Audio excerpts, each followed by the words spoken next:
Boa tarde, alunos do sexto ano, professora Liliane, e hoje vamos dar sequência à nossa aula de Educação Física com o conteúdo que nós estamos trabalhando, que são os jogos de tabuleiro.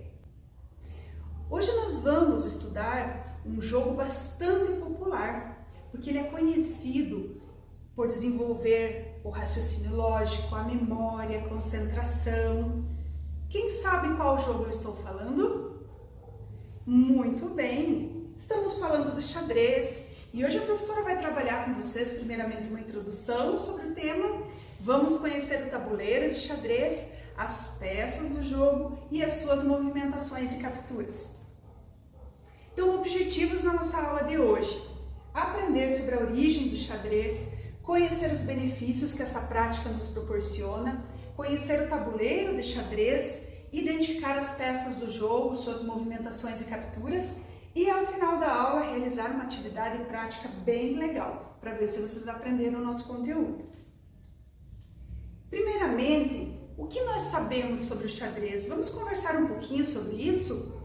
Vocês conhecem o xadrez? Vocês sabem como surgiu o xadrez? Os benefícios proporcionados por esse jogo? Levanta a mão quem já jogou xadrez aqui na sala. Muito bem. E dos que não jogaram, já viram alguém jogando? Muito bem. Isso, outros também querem aprender? Nós vamos aprender sim. Então, a maioria de vocês já teve contato com o jogo. Vamos conversar um pouquinho sobre isso. Quero saber onde que vocês jogaram, o que vocês já sabem.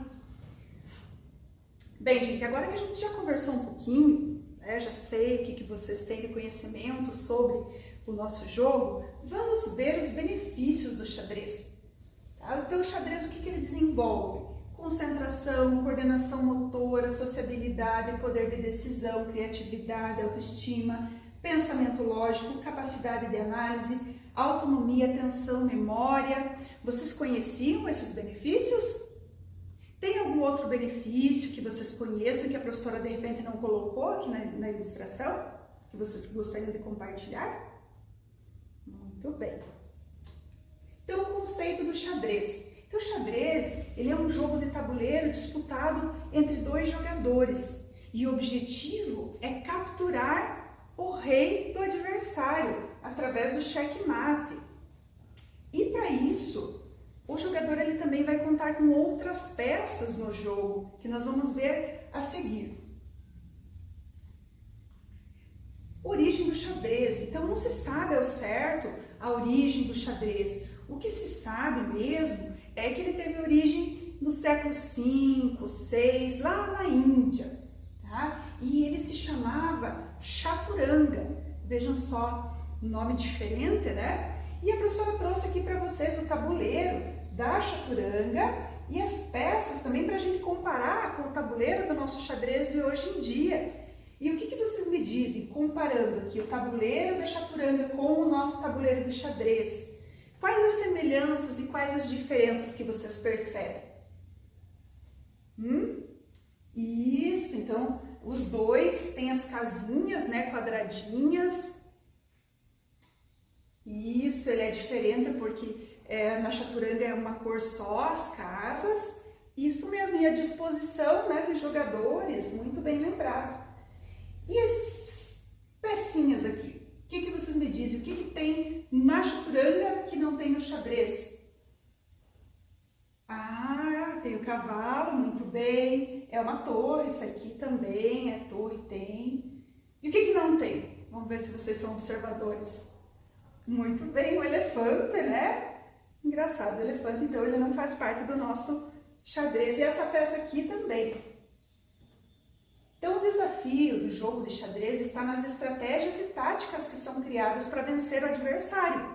O xadrez, ele nos ensina a analisar, tomar as melhores decisões e também se responsabilizar por elas. E a gente até pode comparar o xadrez com a nossa vida, não é assim?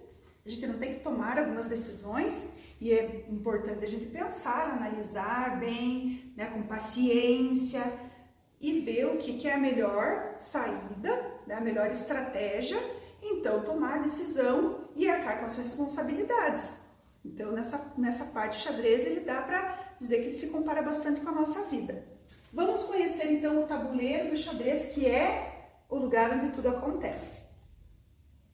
Então a casinha, né, as casas do tabuleiro e seus nomes. Então ele é formado por 64 casas e elas vão alternando, claras e escuras, né? E juntas essas casinhas elas vão dar origem a 3 direções: as fileiras, as colunas e as diagonais. E é importante a gente falar sobre isso porque as peças elas vão se movimentar de acordo com essas direções. E como a gente vai saber o nome das casinhas? Então aqui, ó, cada casinha tem um nome. Então, por exemplo, quando se encontra uma casinha uma fileira com uma coluna, ela dá origem ao nome da casa. Por exemplo, tá? Fileira 5, coluna C. Aqui seria a casa 5C. E assim, cada uma delas. Aqui mostra bem. Então, 3C, E4, G6 e assim por diante. Algumas regras, gente, que é importante vocês conhecerem. Quando a gente vai posicionar o tabuleiro para jogar, sempre a casinha branca ela tem que estar à direita do jogador, certo? Como nessa imagem aqui. Não pode ficar a casinha verde, como na imagem seguinte. No início do jogo, as peças elas devem ser colocadas no tabuleiro obedecendo uma ordem, uma formação. E aqui dá para ver bem, ó. Então, nas extremidades vão ficar as torres, logo mais os cavalos, os bispos, a dama ou rainha, né? E também o rei. E na fileira da frente, os 8 peões de cada jogador. Então, o jogo de xadrez ele tem um total de 32 peças. São 16 escuras e 16 claras. Tá? E sempre as claras, elas começam o jogo. Tá? Sempre elas vão realizar o primeiro lance. E isso é feito através de sorteio. Quem vai com as claras e quem vai com as escuras. Aí depois do primeiro lance, os jogadores eles vão alternando, jogando um por vez.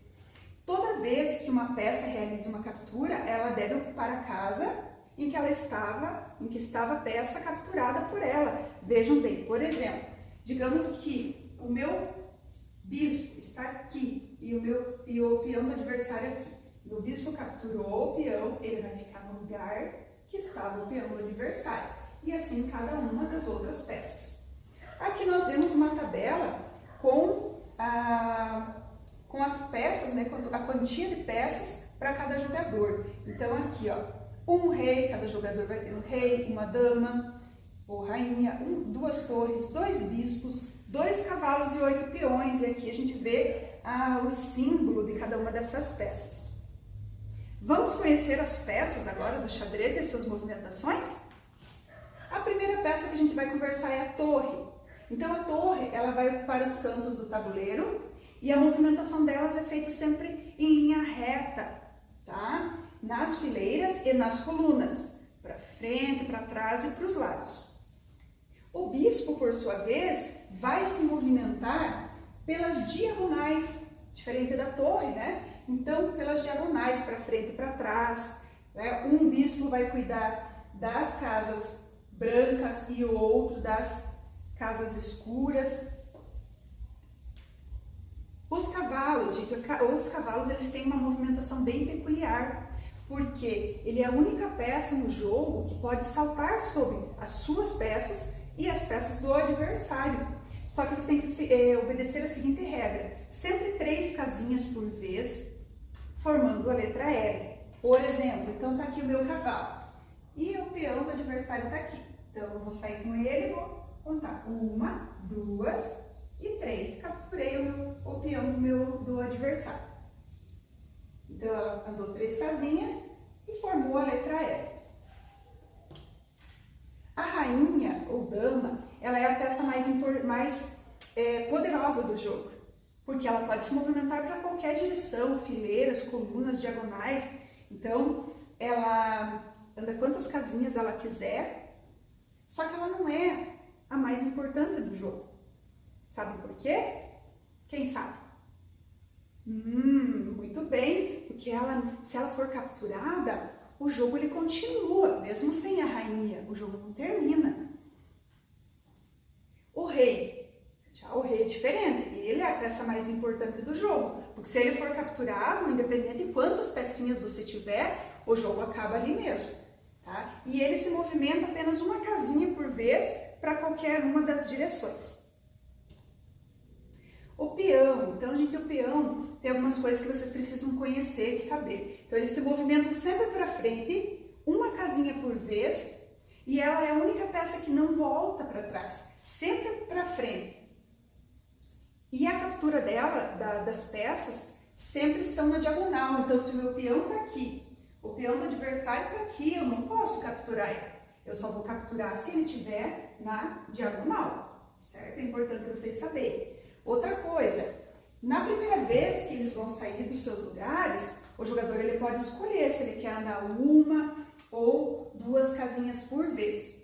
E quando ele chega no final da fileira do adversário, eu posso trocar ele por qualquer peça que o adversário já tenha capturado. Digamos que ele capturou lá uma rainha, uma torre e um bispo. Qual vocês acham que é a peça mais interessante para eu trocar ele? A rainha, muito bem, porque ela é mais poderosa. Então agora nós vamos para mão na massa, nós vamos fazer um xadrez humano, nós vamos vivenciar a prática do xadrez assumindo o lugar das peças, então vocês vão ser as peças. A professora trouxe aqui uma folha de sulfite e nós vamos desenhar, né, o nome das peças que vocês vão representar e a gente vai fazer então essa movimentação lá na quadra. Os alunos que não forem as peças nessa primeira jogada vão ser os jogadores que coordenarão as jogadas. E para terminar, o que aprendemos hoje? Conceito de xadrez, origem, benefícios, principais regras, tabuleiro e as peças do xadrez.